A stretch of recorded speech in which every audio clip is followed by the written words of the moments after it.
remercions pour la pertinence, en tout cas, de votre intervention, qui entre dans le cadre de la prévention des situations des fois indésirables et qui sont consécutives à la célébration de la fête. Pas la fête en tant que telle, mais nous savons qu'il y a des restes et des déchets issus en tout cas de l'exploitation du mouton. C'est des déchets qui souvent posent problème quant à leur gestion. Le plus souvent, il y a beaucoup de production et les gens n'ont pas forcément la solution pour gérer. Parce que c'est des restes qu'on n'a pas l'habitude de voir et qui ne peuvent pas rester dans les maisons au niveau des poubelles qui ont été mises en place. Et ça peut rester 2-3 jours parce que tout simplement, le dispositif qu'on a mis en place au niveau des quartiers à travers les conseils de développement de quartier, la commission environnement et gestion du cadre de vie, pendant 2 jours au moins, risque de ne pas travailler.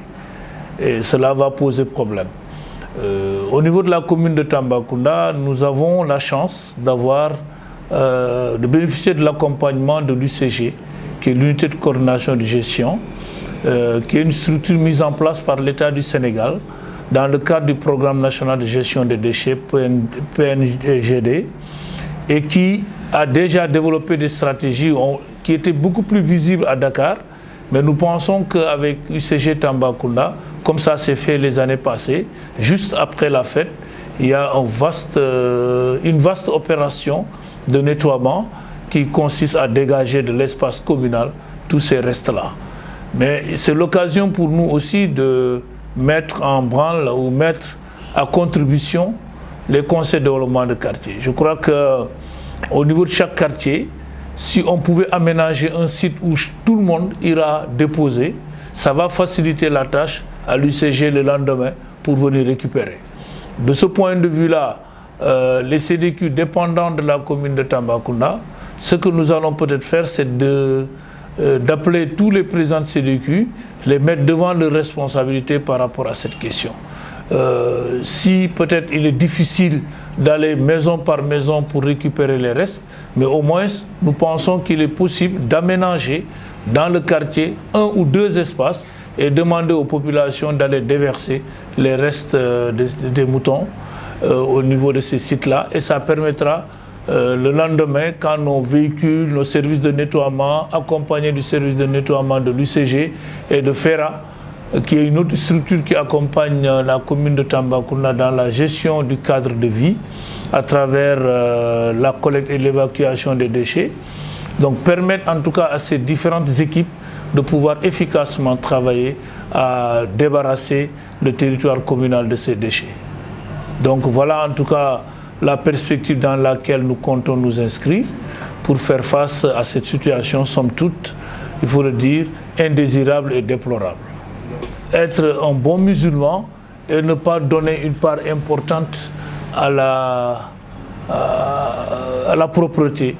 Et c'est la raison pour laquelle je crois que chaque Tambacoudois, chaque Tambacoudoise se doit en tout cas, pour rester en droite ligne avec la piété, rester en droite ligne avec son statut de musulman, faire de sorte que ces restes-là puissent être gérés convenablement.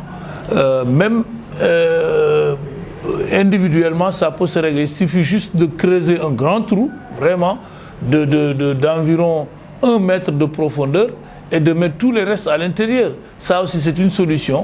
Tambacounda a la particularité d'être un bassin, assis dans un bassin. Ça veut dire que partout, il est facile d'avoir de l'eau stagnante parce que tout simplement, l'eau ne s'évacue pas facilement. Maintenant, nous n'avions pas un dispositif d'assainissement, une structure moderne d'évacuation d'eau pluviale, mais nous venons d'avoir, à travers l'ONAS, un dispositif d'évacuation d'eau usée. Je crois qu'en même temps, l'eau pluviale peut être gérée. Et à notre niveau, il convient juste de rappeler que, par ailleurs, c'est les conséquences des travaux qui sont en train d'être menés au niveau de la commune, que ce soit les travaux d'aménagement de routes goudronnées ou des travaux liés à l'assainissement. Je pense que l'assainissement a terminé pratiquement.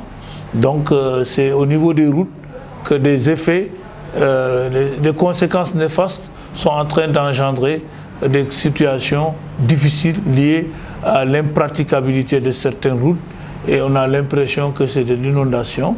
Donc on est en train, en tout cas en rapport avec ces services-là, chaque fois qu'il nous a été signalé des situations difficiles, nous avions mis à contribution les machines des entreprises qui sont en train de travailler pour essayer d'atténuer la souffrance des populations. On se rappelle véritablement la mise en place de ces commissions, les instructions qui ont été données, le travail qui a été mené et malheureusement il nous est revenu l'impression générale qu'il y a eu beaucoup de ménages qui n'ont pas été touchés. C'est là aussi le lieu de le relever et de regretter en tout cas la base de travail de ces commissions, parce que tout simplement on a demandé à ce que le RNU, qui est le registre national unique, qui semble être le cadre fédérateur de toutes les couches vulnérables, qu'il fallait utiliser ce RNU comme base de travail.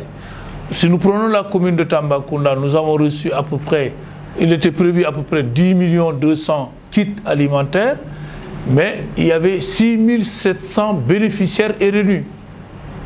Donc ça veut dire que c'est des gens qui ont été déjà choisis. Vous faites la soustraction, vous vous retrouvez autour de 3 500 kits ou 3 600 kits qu'il faut distribuer aux ménages hors RNU. Et les ménages hors RNU sont de loin plus importants en termes de nombre que les ménages RNU. Pour la bonne et simple raison que même le RNU, les bourses sécurité familiale, au moment des sélections, a été très très mal fait et au point qu'on retrouve dans la famille, le chef de famille, son épouse, des fois ses enfants, son frère, qui sont tous bénéficiaires de bourses sécurité familiale. Et c'est d'ailleurs la raison pour laquelle on a retrouvé dans certaines maisons 10 rations, 10 kits alimentaires. Après, on viendra dire qu'on avait donné l'instruction que là où on devait faire descendre 5, il fallait faire descendre 2. Mais du point de vue de la loi, rien ne justifie cela. Rien ne justifie. Quand vous dites toute personne bénéficiaire de bourse sécurité familiale, c'est des règles de jeu. Règles de jeu au départ. Toute personne bénéficiaire de bourse sécurité familiale est un ayant droit. Et après, vous venez dire, si vous allez dans une famille, vous constatez qu'il y a 5 qui bénéficient, donnez à 2. Vous allez laisser quel 3? Quelle est la preuve que ces 3-là mangent avec le ménage? Donc je pense que c'est là où il y a eu problème. Et nous avons tout de suite dénoncé pour dire qu'il fallait fondre tout. Je pense qu'il était plus facile de dire vous avez 10 200 kits, ciblés 10 200 ménages vulnérables. Qu'on ne parle pas de bourse sécurité familiale. À la vérité, on porte un tort aux chefs de quartier, aux délégués de quartier, à la limite aux commissions. Je ne suis pas en train de dire que tout a été parfait avec ces commissions, mais je pense que, et c'est ma conviction, que les jeux ont été faussés au départ par les pouvoirs publics quand ils ont demandé à ce que le travail se fait sous la base d'un document que nous savions tous très mal fait et prétendent en tout cas un bon travail. Je pense que les délégués des quartiers ont le part de responsabilité, les commissions ont le part de responsabilité, le maire en tant que président de la commission communale a sa part de responsabilité avec tous les membres de la commission, y compris moi-même, et le préfet a sa part de... Mais l'État a la grosse part de responsabilité parce qu'on aurait pu ne pas évoquer ces histoires de RNU. La preuve, les 100 000 qui ont été rajoutés, c'est le chef de l'État lui-même qui a dit qu'il a été constaté que des bénéficiaires de bourse de sécurité familiale ne figuraient pas dans le RNU alors qu'ils continuent à prendre la bourse et qu'à ces gens-là, il faut corriger. Mais aussi les personnes porteuses d'handicap qui sont titulaires des cartes d'égalité de chance qui n'ont pas bénéficié au niveau du RNU. Donc c'est pour vous dire que c'est un très mauvais document et malheureusement le ministre de l'Équité territoriale et de la Justice sociale est en train de vouloir dire à tout le monde, ourdi et hardi, que les choses se sont très bien, ourbi et ordi, que tout ça a été bien fait, alors que je regrette, vous vous promenez dans les quartiers, vous constatez qu'il y a plein de ménages qui ont été laissés en rade. Maintenant, concernant la compensation dans les limites de ces possibilités que la mairie a voulu faire, ça, il faut être clair. Il faut être clair que c'est extrêmement difficile. Effectivement, la mairie avait prévu pour sortir 30 millions pour essayer de compenser. 30 millions, si vous prenez 25 000 francs par kit, ça tourne autour de 1 million, ça tourne autour de 1000, quelque chose comme 1200 kits alimentaires. 1200 kits alimentaires. Est-ce que le stock mort qui n'a pas eu serait satisfait? Et quand les gens ont fait le partage, on s'est retrouvé avec 20 kits alimentaires par quartier. 20 kits alimentaires par quartier, finalement, quand le calcul a été fait, parce que ce qui avait été resté en rade était énorme par le programme de résilience économique et sociale, c'est-à-dire ce que l'État a donné. Le gap, en tout cas le stock mort est énorme, et c'est d'ailleurs une autre question qui nous préoccupe, c'est qu'aujourd'hui, la rallonge qui est venue, il y a de cela une semaine à 10 jours, la rallonge est arrivée. Mais jusqu'à présent, les gens n'arrivent pas à entrer dans leur kit. Et je crois que là aussi, il faut être extrêmement...